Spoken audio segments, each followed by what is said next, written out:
Bersama dengan pemanggil kita di hujung talian. Kalau ingin bercerita, sekali lagi peringatan, matikan radio anda supaya anda tidak terganggu bila anda berkongsi pengalaman anda. Yang kedua, kisah anda tu janganlah terlampau panjang, pusing-pusing di tempat yang sama. Jadi kena direct lah apakah yang berlaku, dan suara anda harus jelas, jangan berbisik-bisik. Jadi pengalaman selanjutnya. Hello, selamat tengah malam. Siapa bercakap ni? Assalamualaikum. Waalaikumsalam. Apa khabar Kisi? Khabar baik, Cik Rashid saya. Ya, ada pengalaman tentang apa Cik Rashid? Silakan. Ada 20, saya ingat pada 21 hari bulan lah. Bulan puasa tau. Sejam saya masa dekat hospital lah kan. Saya itu sejam kena saya masuk di hospital, ada penyakit lah kan. Macam saya duduk kat sana dalam seminggu lah. Pada satu malam tu bila saya duduk dekat hospital tu, ada satu tengah saya baring-baring lah. Ulah-ulah ada satu perempuan kakak datang tu. Kakak perempuan tu datang. Dia nyanyikan saya lagu. Nyanyikan lagu. Dia kakak ni pula, dia suka nyanyi lagu tau. Macam saya kenal kakak. Kakak, tapi saya kenal kakak tu lah. Tapi tak perlu sebut lah. Saya kenal kakak. Macam mana kakak boleh tahu malam kata kakak sakit. Tak ada, kakak cuma nak tengok adik hospital ni. Dia datang tengok saya lah. Dia nyanyikan saya lagu-lagu. Ingat tak?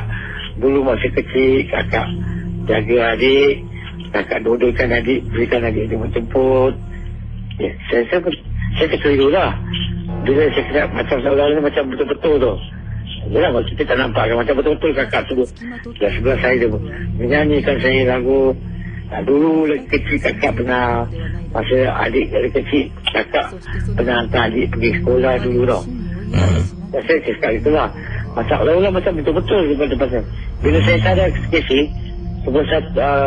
macam masa tutup Abdul 22, saya tak tahu apa-apa tau. Kenapa cakap mana telefon saya jumpa saya lah. Tapi saya kenal kakak tu, macam suara kakak tu saya kenal lah.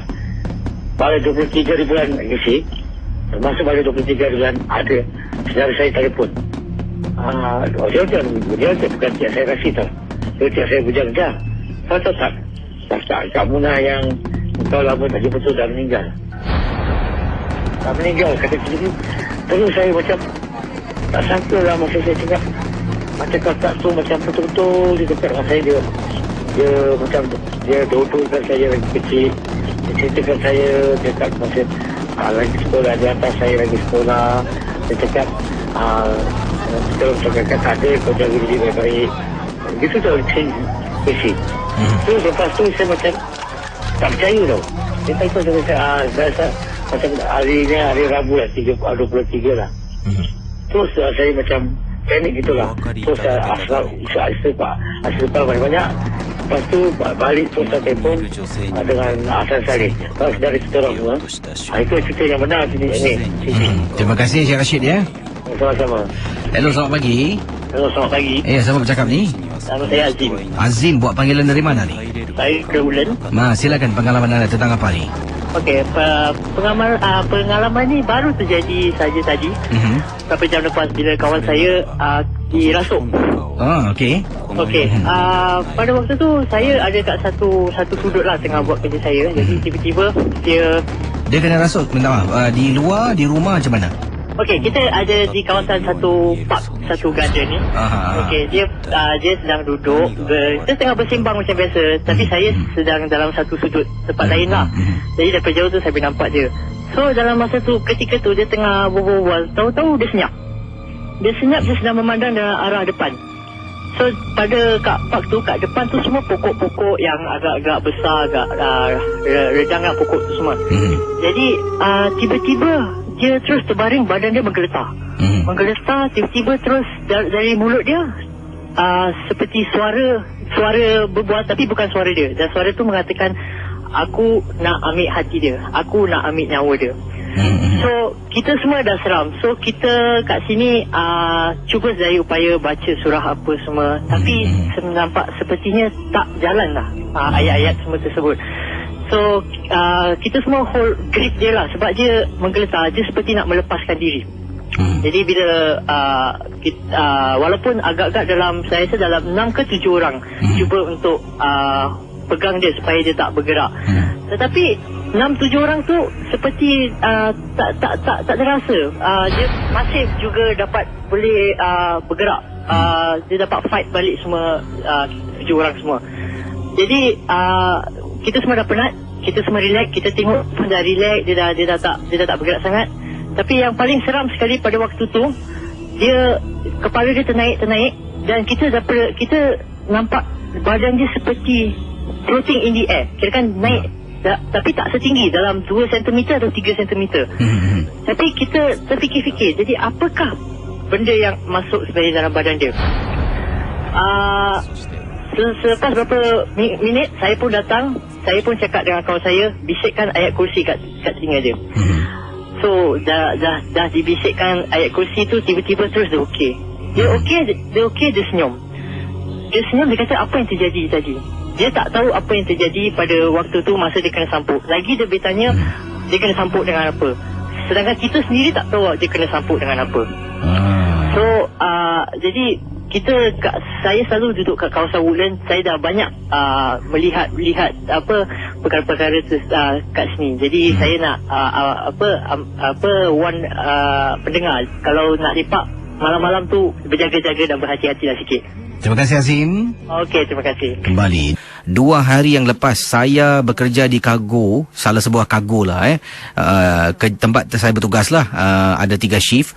Kebetulan giliran saya masuk pukul 3 pagi. Seperti biasa saya pun bersiap hendak pergi kerja. Tepat pukul 2.30 saya pun keluar rumah dan tinggalkanlah rumah saya ni yang saya tinggal menetap di Tampines lah. Dan dalam perjalanan di bawah blok saya ada terbau seperti bau pacai. Makin kuat baunya, boleh toleh kiri kanan takut terjumpa benda-benda tu. Tapi syukurlah hanya bau, tidak ada apa-apa penampakan pun.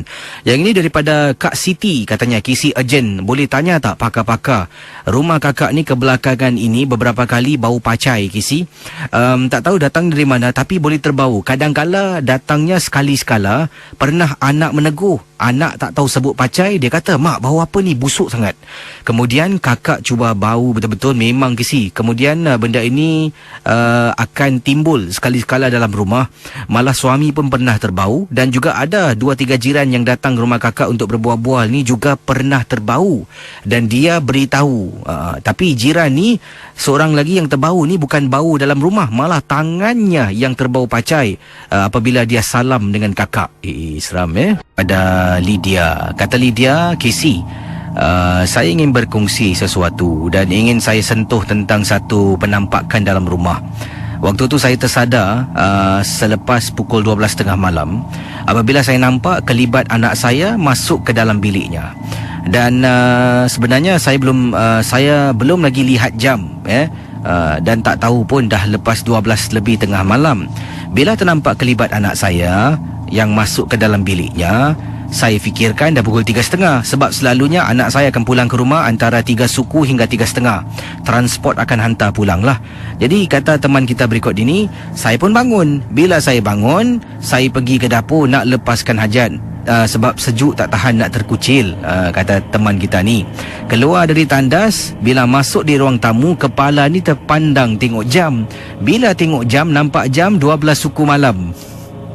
Saya pun terperanjat. Dengan rela hati kisi, saya pergi ke bilik anak saya baca bismillah, saya buka pintu, jenguk ke dalam. Memang bilik kosong, anak saya belum balik kerja. Punyalah takut kisi. Dalam rumah tu saya seorang aja yang tinggal. Baik-baik saya tidur ni suka tutup lampu dan buka pintu bilik. Saya tutup pintu bilik, lampu saya buka terang benderang dan cuba lelapkan mata. Memang menyeramkan. Nampak tadi susuk tubuh anak saya seolah-olah berjalan dan mati-mati saya fikir